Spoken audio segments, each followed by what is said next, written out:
Yeah. Hello?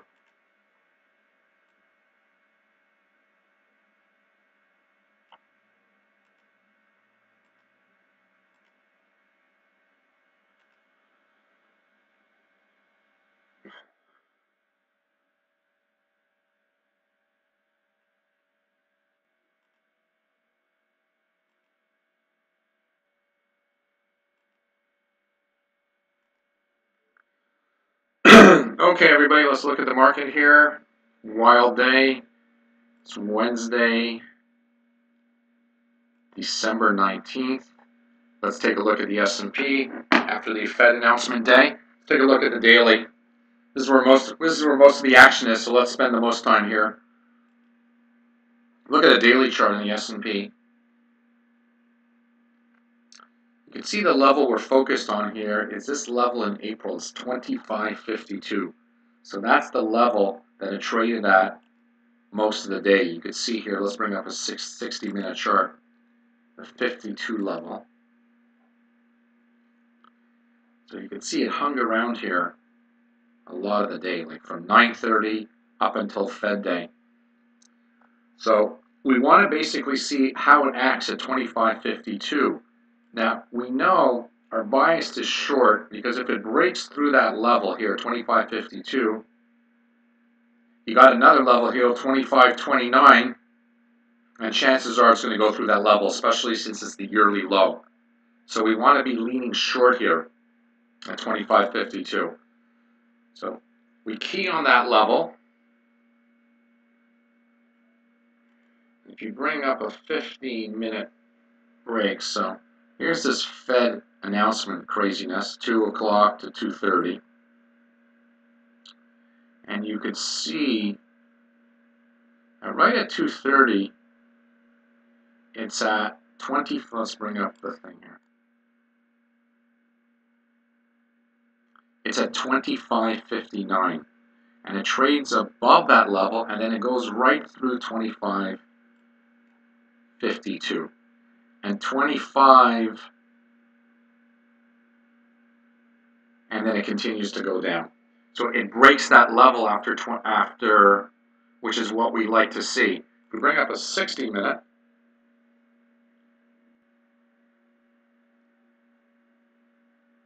the 60-minute closed at 25.59, and that was from 1:30 to 2:30. So you could have been short as it broke this bar, or right when it broke, you're aggressive. You short right when it breaks 25.52, which is close. You see, it's 25.59, and 25.52 was 7 points down. So, or you could have also waited when it broke the day session low of 46.75. Right when it broke the day session low of 46.75, there's a good chance it was going down because it broke the significant point of 25.52 and the day session open of 25.49, the open of that bar. So the day session low is 25.46, and you could have been short there, and you're up around, we actually got short at 25.52, and you're up a lot of points here. So that's where we're going on the S&P. It just broke yearly lows at 25.29, so that's a very, very bearish signal. You guys just want to hold on here for a second. Just doing something. So you want to be leaning short because it broke yearly lows. It's after a Fed day announcement. So the bias is short now. It's no longer, let's do one thing.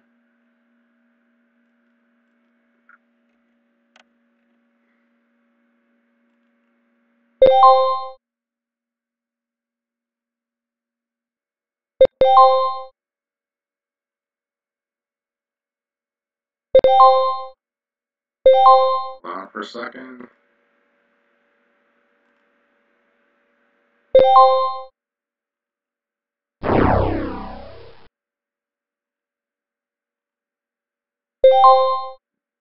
Okay, So you got the short on there. So basically a break of a pivot, looking to test another pivot after the afternoon session. A lot going on with my system. I'm trying to get an order off as we speak.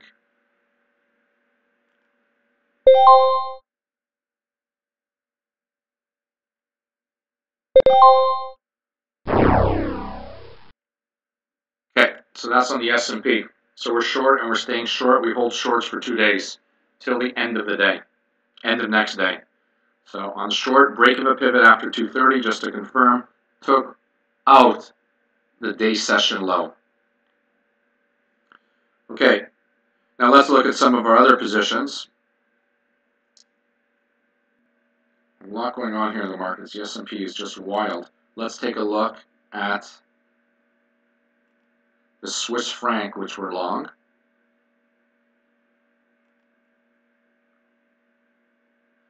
So you can see here the Swiss franc. Let's take a look at a monthly chart.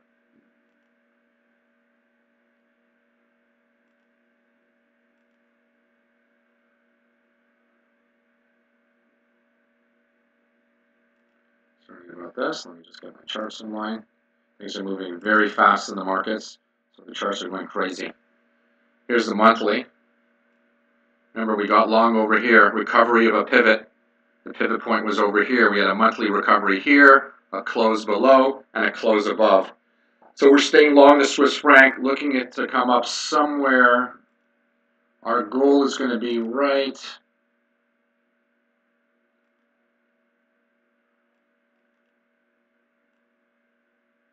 around this arrow here.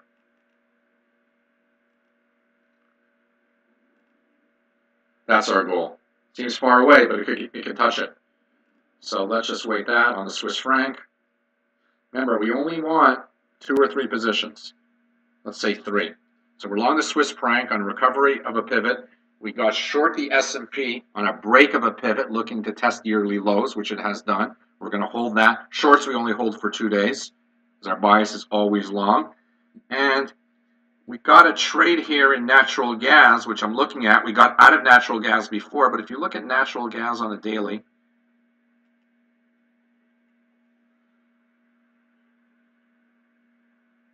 see this gap? There's a big gap here. The 50s above the 100s, above the 150, above the 200. And this is a big, big gap. And you look at this day here, it recovered this gap here, and then it went back and tested this gap today and closed right around here, which is a good sign. So we're long natural gas here. We're going to take one more shot at it. We already made money on it. We're long here around 372 with a stop below the day's low. So let's stay long that. Let's see. Let's take a look at where the S&P is. It's retracing a bit, which is expected. Remember this number here, 25.29, yearly low. It's retracing up, but we're still going to stay short. Pressure's on the short side. Now, okay, let's take a look at some other contracts. There's nothing happening in bonds, really. Bonds are going up. Actually, there's something happening. It's going up, but let's take a look at a monthly. Remember, we look at the monthly first with the commodities.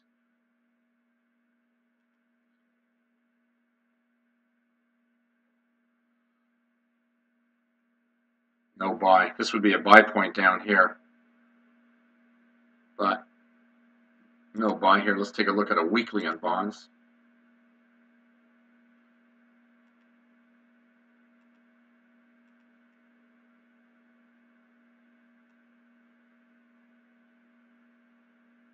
We like it because it's below these averages, but I see no buy at support. Nothing there.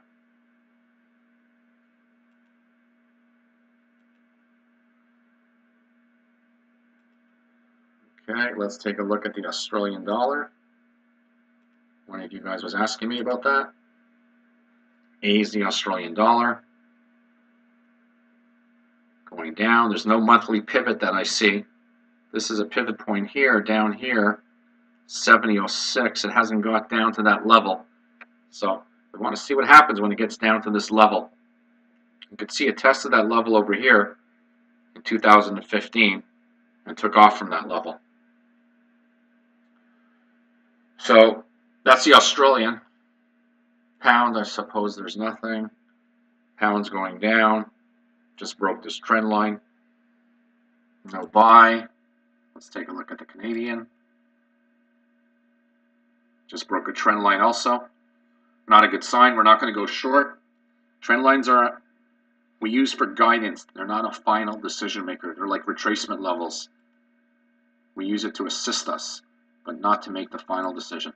Here's the euro. Let's take a look at the euro on a weekly.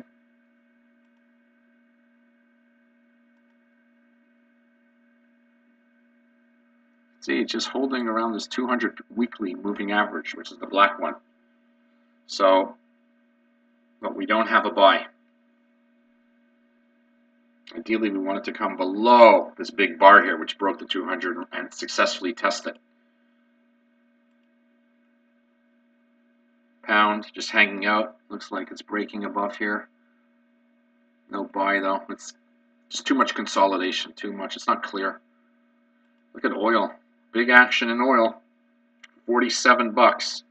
It broke this line. Next support level down here. Want to buy somewhere in between this support level and 42 and 52. Maybe around 45 if there's a good pattern. But for now, we're going to leave it alone. Natural gas. I told you we're buying today. We looked at the daily. We bought it. Let's hope it holds.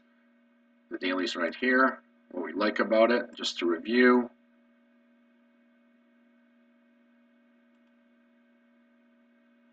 Rising averages, 50 above the 200, the 100. It held this big gap. There's a big gap here. Not only is there a big gap here, but there's a big resistance zone, which is now support of 366, which it held. So this is a nice buy. So we're long natural gas. Let's stay long. We were long natural gas before. We took profit. And the other thing, copper, we're still long there. That, unfortunately, is not going great. We're long from about 272 with a stop of 262. It's at 267 now. Can't win them all.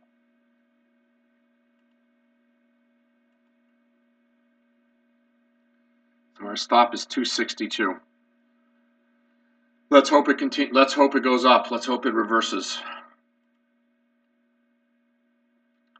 So let's take a look at the S&P again. We're tracing up. Just came down just as fast as it went up and just blew down.